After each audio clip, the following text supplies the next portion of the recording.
Welcome students. YouTube channel पर first year के इस चैनल पर आपका फिर से एक बार स्वागत है। और आज हम बात करेंगे भक्ति काल में सगुण भक्ति काव्य की सामान्य प्रवृत्तियाँ क्या है। भक्ति काल में जैसा कि मैंने आपको पहले बताया कि निर्गुण और सगुण धाराएं प्रवाहित हो रही थी। निर्गुण धारा के दो थे, एक तो संत काव्य धारा और एक सूफी काव्य धारा। उसी तरह से सगुण काव्य धारा में भी राम भक्ति धारा और कृष्ण भक्ति धारा दो धाराएं बह रही थीं। तो आज हम सगुण भक्ति काव्य की सामान्य प्रवृत्तियों की चर्चा करेंगे और इन्हीं दोनों धाराओं में जो सामान्यता दोनों में मिलती हैं ऐसी प्रवृत्तियों की बात करेंगे। हिंदी साहित्य के भक्ति काल की जो सगुण धारा है उसे वैष्णव धर्म से को पोषित कर वैष्णव धर्म को पोषित करती है। विभिन्न अवतारों की इसमें कल्पना हुई है और ईश्वर के सगुण रूप को लेकर अपनी भक्ति भावनाएं इन कवियों ने प्रस्तुत की है। सगुण भक्ति धारा में ज्ञान कर्म भक्ति को ही उपास्य के रूप में ग्रहण किया गया। हिंदी के वैष्णव भक्त कवियों ने ज्ञान की अवहेलना तो नहीं की, पर उसे भक्ति जैसा सामर्थ्यवान भी नहीं बताया, क्योंकि वह उत्कृष्ट साध्य है, वह कृपाण की धार के समान है। यही कारण है कि सगुण भक्ति धार के समान है। यही कारण है कि सगुण भक्ति भक्त कवियों ने एक नवीन क्रांति को जन्म दिया। वह भक्ति का एक अत्यंत सुगम मार्ग सुझाया। सगुण संप्रदाय की पृष्ठभूमि में वैष्णव धर्म व भक्ति का समूह साहित्य है। इस साहित्य के प्रमुख ग्रंथ श्रीमद् भागवत गीता, विष्णु भागवत पुराण संहिताएं, भक्ति नारद भक्ति सूत्र, इसके अलावा अनेक भक्तों की रचनाएं वैष्णव धर्म की अमूल्य निधि हैं। दक्षिण के आलवार भक्त नाथों अन्य आचार्यों के मूल्यों यामुनाचार्य, मध्वाचार्य, बल्लवाचार्य आदि ने सगुण भक्ति में धारा में की नीति अनुभूतियों की शास्त्रीय दार्शनिकता को भी वर्णन किया है, सम्मिलित किया है। इन आचार्यों ने सगुण भक्ति की प्रतिष्ठा की, जहाँ मानव हृदय विश्राम पाता है तथा कलात्मक सौंदर्य को मुग्ध करता है। इसकी सामान्य प्रवृत्तियाँ जो वैष्णव भक्ति में प्राप्त होती हैं वो इस प्रकार हैं। और सबसे पहले है ईश्वर का सगुण स्वरूप। मध्यकालीन सगुण भक्ति काव्य का उपास्य सगुण है। वैष्णव व आचार्यों का कथन है कि सगुण के गुण अप्राकृत हैं। ईश्वर के गुण लौकिक या परिवर्तनशील नहीं हैं। लौकिक गुण परिवर्तनशील, अस्थिर व कारण कार्य वाले होते हैं। ईश्वर के दिव्य गुण हर्ष विषाद से परे होते हैं। भगवान का एक स्तर हृदय बुद्धि से परे है। ये सगुण ईश्वर सृष्टि का पालक और सहायक है। अंत में भक्ति के इस भक्ति धारा में भक्तों के ईश्वर का सगुण रूप, ये सगुण रूप ईश्वर सृष्टि का पालक और सहायक है। अंत में भक्ति के रूप में भक्ति धारा के ईश्वर का सगुण रूप ही मानवीय भी है। वह चल भी सकता है और अचल भी है। वह विराट भी है, निर्वचनीय भी है। वह नर और नारायण दोनों में है। सगुण भक्त कवियों ने सगुणवादियों के अनुसार ये मनुष्य का भी एक रूप है। अवतार भावना। अवतारवाद मध्यकालीन सगुण भक्ति उपासना का प्रमुख अंग। सगुण भक्त कवियों ने ये विश्वास है कि वह सीमा को स्वीकार नहीं करते। उनमें उन्होंने ईश्वर को अवतरित होते हैं। वैसे तो ये सारा संसार उस भगवान की लीला भूमि है और वो अपनी लीलाओं के लिए ही इस संसार में अवतरित होते हैं।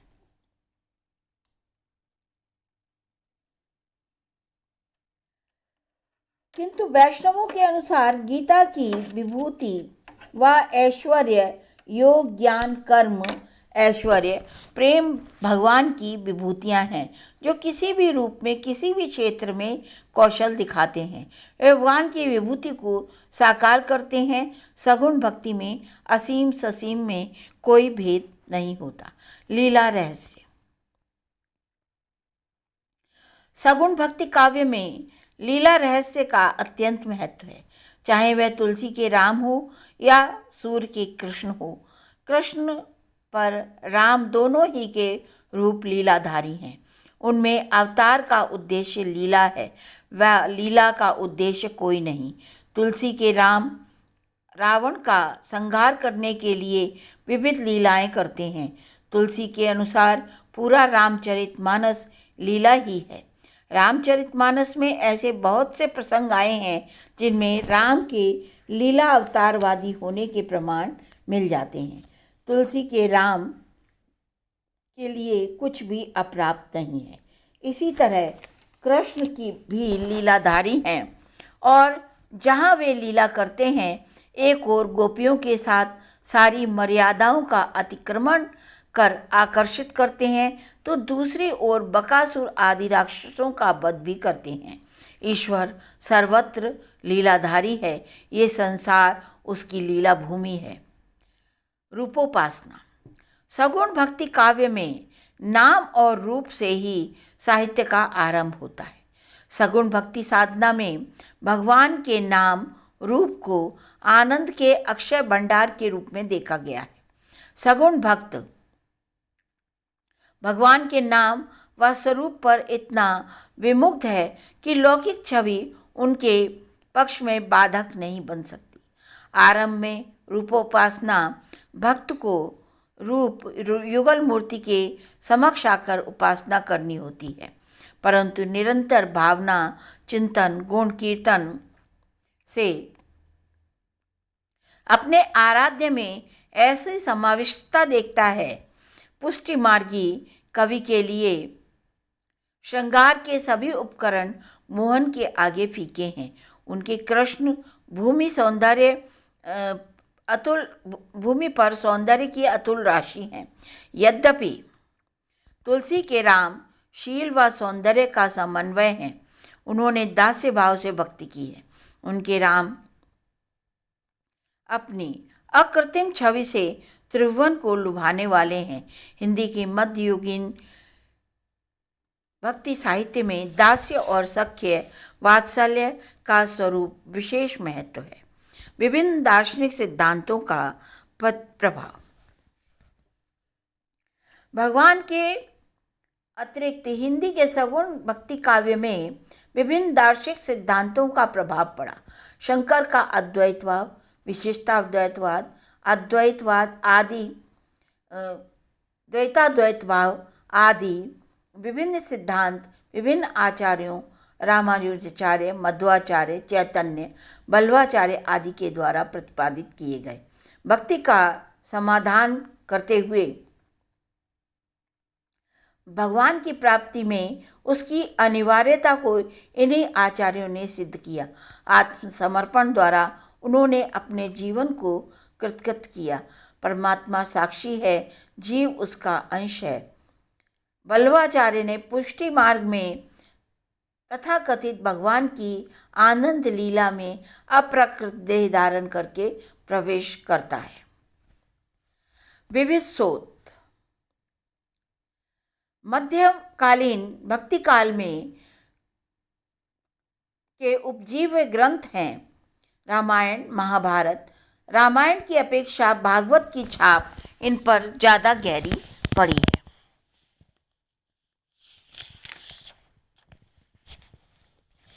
रामायण के समस्त कृष्ण साहित्य तो इससे अनुप्राणित है ही, राम काव्य भी इससे कम प्रभावित नहीं है। तुलसी काव्य पर इस अलौकिक ग्रंथ का प्रभाव यत्र तत्र देखा जा सकता है। हिंदी के भक्ति काव्य पर प्राकृत तथा अपभ्रंश साहित्यों का कोई प्रभाव नहीं है, बल्कि इस पर साक्षात रूप से संस्कृत साहित्य का प्रभाव पड़ा। संस्कृत के भगवत गीता, विष्णु पुराण, पांचरात्र साहित्य संहिताओं, नारद भक्ति सूत्र, शांडिल्य भक्ति सूत्र तथा अन्य काव्यों, नाटकों का ग्रंथों का प्रभाव पड़ा। रामानुज, निम्बार्क, वल्लभ, मध्व, विष्णु स्वामी, चैतन्य आदि आचार्यों ने जिस सिद्धांतों को पुरस्कृत किया, वे सगुण भक्ति काव्य के दार्शनिक मेरुदंड हैं। भक्ति काल की रागानुगा भक्ति में दक्षिण के आलवार संतों का विविध महत्व है, पूर्ण योगदान है। हमें यह नहीं भूलना चाहिए कि इस साहित्य में सब कुछ उधार लिया हुआ है या पुरातन साहित्य परंपरा की प्रतिध्वनि मात्र है। प्रत्युत ये काव्य भक्तों की अत्यंत सुंदर मौलिक उद्भावनाओं से, अनुभूतियों से सजीव है। भक्ति के क्षेत्र में जाति भेद की अमान्यता। इस काल में सगुण भक्त कवियों तथा आचार्यों ने भक्ति के क्षेत्र में जाति बंधन स्वीकार नहीं किया है। यद्यपि कर्म क्षेत्र में इन सब ने वर्णाश्रम व्यवस्था पर बल दिया, परंतु भगवत भक्ति के क्षेत्र में किसी के शूद्र होने के नाते उसे भक्ति के अधिकार से वंचित नहीं किया गया। सगुण भक्ति काव्य में भक्ति के क्षेत्र में कबीर का निम्नांकित कथन मान्य रहा। जाति पाति पूछे नहीं कोई, हरि को भजे सो हरि का कोई। गुरु की महत्ता का वर्णन। सगुण भक्तों के यहाँ भी निर्गुण संतों और सूफियों के समान ही गुरु को अत्यंत महत्व दिया गया है। इस साहित्य में गुरु ब्रह्मा प्रतिनिधि अंश है। सगुण साहित्यकारों ने संसार की सब वस्तुओं से गुरु को उच्चतम माना है, उसकी महत्ता की बुरी बुरी श्लाघा की है। सूर और तुलसी का साहित्य इस कथ्य का सुंदर निर्देशन है। नंददास ने वल्लभ को ब्रह्मा के रूप में ग्रहण किया है। इनका विश्वास है कि गुरु के बिना ज्ञान असंभव है और ज्ञानाभाव में मोक्ष प्राप्त नहीं होता। ज्ञान भक्ति और भक्ति से सायुज्य प्राप्त होता है। भक्ति की सर्वोच्चता।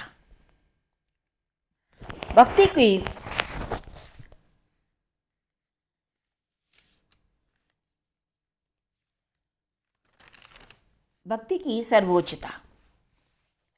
हिंदी के मध्यकालीन काव्य में संतों के लिए ईश्वर निर्गुण है और वह एकमात्र भक्ति से समायोजित है, और इस धारा में जो भक्त हैं, भक्तों के लिए ईश्वर सगुण है और वह एकमात्र भक्ति के द्वारा ही प्राप्त है, उपलब्ध हो सकता है। भक्तों ने भक्ति माया की विभिन्नता से इस भक्ति का उपाय भी है। उनके द्वारा उनके समक्ष मोक्ष भी भक्ति से तुच्छ है। भगवान की भक्ति प्रेम का उद्देश्य निकटता प्राप्त कर लीलाओं का स्मरण करना, और विष्णु मूलतः ऐश्वर्य संपन्न देवता हैं। विभिन्न अवतारों को लेकर सगुण भक्त कवियों ने अपनी भक्ति में साकार रूप में प्रस्तुत की। विष्णु के ऐश्वर्य उपासना पर अधिक बल दिया गया।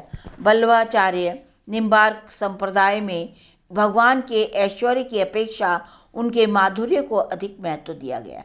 चैतन्य मत में कांता भाव की भक्ति का प्रतिपादन किया गया। वल्लभ संप्रदाय में शांत, सरस, वात्सल्य भावों को विशिष्ट स्थान दिया गया। युगल लीला की प्रतिष्ठा वल्लभ, चैतन्य, निम्बार्क, राधा वल्लभ आदि संप्रदायों में हुई। राधा वल्लभ संप्रदाय में तो युगल लीला के आधार पर ही उन्होंने भक्ति भावना प्रस्तुत की।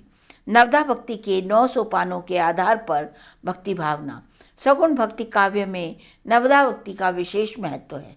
नवधा भक्ति में 9 सोपानों के आधार पर भक्ति भावनाएं प्रस्तुत की गई हैं, जिनमें कीर्तन, श्रवण, गुण श्रवण, स्मरण,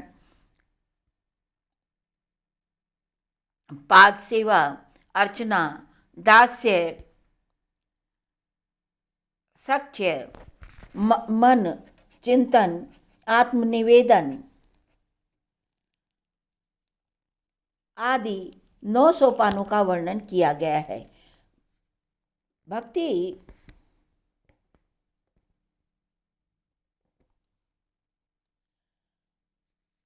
के ये 9 सोपान विधाएं मानव हृदय के में को भगवान के प्रति समर्पित करती हैं। इसमें सख्य भाव की प्रधानता है। राम भक्ति में दास्य भाव की प्रधानता है। कृष्ण भक्ति प्रेमा भक्ति के आधार पर है, इसीलिए इसमें सख्य भाव की प्रधानता है। लोक जीवन। कृष्ण काव्य व राम काव्य में लोक जीवन बड़ा ही सजीव चित्रण हुआ है। अष्टछाप के कवियों ने ग्राम्य जीवन की मनोरम झांकी को अपने काव्य में अंकित किया है। जिन तथ्यों व प्रकृति परिवेश में कृष्ण की बाल लीलाओं का समावेश हुआ है, उनके मनोरम एवं विलक्षण चित्रण में आनंद का संचार होता है।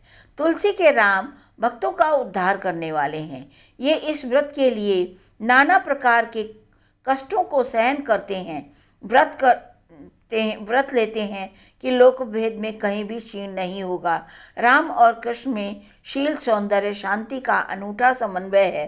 राम पुरुषोत्तम है तो कृष्ण ब्रजेश, दोनों ही का रूप अभिनंदनीय है। इस प्रकार हम देखते हैं कि हिंदी का मध्ययुगीन भक्ति रस वैष्णव साहित्य एक ही रस से आप्लावित है, वह चाहे ब्रज रस के रूप में हो या राम रस के रूप में। ये साहित्य एक निष्ठ आदर्श प्रेम को लेकर चला है। इसमें सौंदर्य भी है, धैर्य का पालन भी है, भगवान की विभूति भी है। इस सगुण काव्य में तो हिंदी साहित्य के उत्कर्ष को छू लिया। वैष्णव साहित्य हिंदी साहित्य की अक्षय निधि सिद्ध होता है। राम का स्वरूप। राम भक्ति धारा में प्रमुख धारा है राम भक्ति धारा। इस भक्ति धारा में राम को विष्णु का अवतार माना है। राम भक्ति धारा में राम का स्वरूप मर्यादा पुरुषोत्तम है, धर्म का संस्थापक है। राम में शक्ति, शील, सौंदर्य तीनों की परिकल्पना की गई है। समन्वयात्मकता। इस काव्य धारा के अंतर्गत धर्म संस्कृति के समन्वय के साथ साथ अनेक प्रकार से समन्वय प्रस्तुत किया गया है। यद्यपि तुलसी के राम शील, भक्ति और सौंदर्य का समन्वय है, भक्ति के स्वरूपों में दास्य, सख्य, वात्सल्य आदि का भी समन्वय हुआ है। लोक संग्रह की भावना। राम काव्य में लोक संग्रह की भावना की कल्पना की गई है। तुलसी के राम आत्म संघर्ष करते हुए सत्य का आचरण करते हैं। वे अपने व्रत के पालन के लिए नाना प्रकार के कष्टों को सहन करते हैं। ये प्रयत्न करते हैं कि लोक मत कभी भी क्षीण ना होने पाए। इस कारण राम भक्ति में लोक जीवन का समावेश हुआ है। भक्ति का स्वरूप। राम भक्ति में दास्य भक्ति की प्रधानता है। सामान्यतः ये कहना उचित प्रतीत होता है कि समाज में प्रत्येक पूज्य और देवत्व के लिए पूज्य भाव रखना भक्ति का आदर्श है। राम के स्वरूप में राम भक्तों द्वारा आस्था व्यक्त की गई है। उनके राम ही सब कुछ हैं। तुलसी ने कहा भी है, एक भरोसो, एक बल, एक आस विश्वास। मधुर रस का समावेश। राम भक्ति धारा पूरी तरह से संपादित थी। जिस प्रकार से कृष्ण भक्ति धारा में कृष्ण भक्ति के अनेक रूप चित्रित हुए हैं, उसी प्रकार राम मर्यादा पुरुषोत्तम के अवतार से निकलकर श्रृंगारिक नायक के रूप में दिखाई देते हैं और तुलसी मर्यादाओं के किनारे विलास की क्रीड़ाएं करते हुए मर्यादाओं के किनारे विलास की क्रियाएं करते हुए चित्रित करते हैं। रस योजना। राम कथा अत्यंत व्यापक है, उसमें जीवन की विविधताओं का सहज समावेश है। राम काव्य की व्यापकता होने के कारण उसमें सभी रसों का समावेश हुआ है। ऋतु वर्णन में वीर रस है। सर्वत्र भक्तिभाव की प्रधानता होने के कारण शांत रस की प्रधानता है। उसमें उसके भी योग्य राम की लीला में भ्रमण करने वाली हो सकती है। पात्र चरित्र चित्रण। राम काव्य में पात्रों का व्यवहार लोक मर्यादा के आदर्श की व्याख्या के अनुसार है। दशरथ का आदर्श महत्व अनुकरणीय है। वे इसके अतिरिक्त राम का आदर्श, सीता का आदर्श, भरत का आदर्श, लक्ष्मण का आदर्श, उर्मिला का आदर्श, कौशल्या का आदर्श, हनुमान का भक्त रूप में आदर्श तथा अन्य पात्रों के आदर्श चरित्र अनुकरणीय हैं। तुलसी के राम नारायण के रूप में लीला करते हैं। तुलसी इन वर्णनों में युग युग पर करते हैं। वहाँ ब्रह्म होते हुए भी मानव के रूप में लीला करते हैं। राम काव्य में रजोगुणी, तमोगुणी, सत्वगुणी सभी गुणों की अभिव्यक्ति हुई है। काव्य शैली। सगुण भक्ति धारा के सभी कवि या तो विद्वान थे, इसीलिए साहित्य के सभी अंगों में विषय में पूर्ण ज्ञान प्राप्त कर चुके थे। अलंकार शास्त्र व छंदों का उन्हें भरपूर ज्ञान था। सभी ने संगीतात्मक शैली को अपनाते हुए विभिन्न राग रागनियों के आधार पर अपने साहित्य की रचना की है। छंदों का वैविध्य। भाषा भेद, रचना भेद, अलंकार के अलावा छंदों का भी भेद पाया जाता है। वीर गाथाओं में व संत काव्य में भी है। दोहे में की काव्य रचना की गई है। राम काव्य में तुलसी ने दोहा और चौपाई का मुख्य रूप से प्रयोग किया है। अलंकार योजना। राम भक्त कवि पंडित दोनों ही थे। अलंकार शास्त्र के प्रति अवहेलना उन्होंने नहीं दिखाई। उन्होंने अलंकारों के प्रयोग में अत्यंत विद्वता का परिचय किया है। राम काव्य की भाषा। तुलसी ने अवधी और ब्रज दोनों ही भाषाओं का सफल प्रयोग किया। राम काव्य में भोजपुरी, बुंदेली, राजस्थानी, संस्कृत, फारसी भाषाओं के शब्दों का भी प्रयोग हुआ है। तो ये हुई हमारी सगुण भक्ति काव्य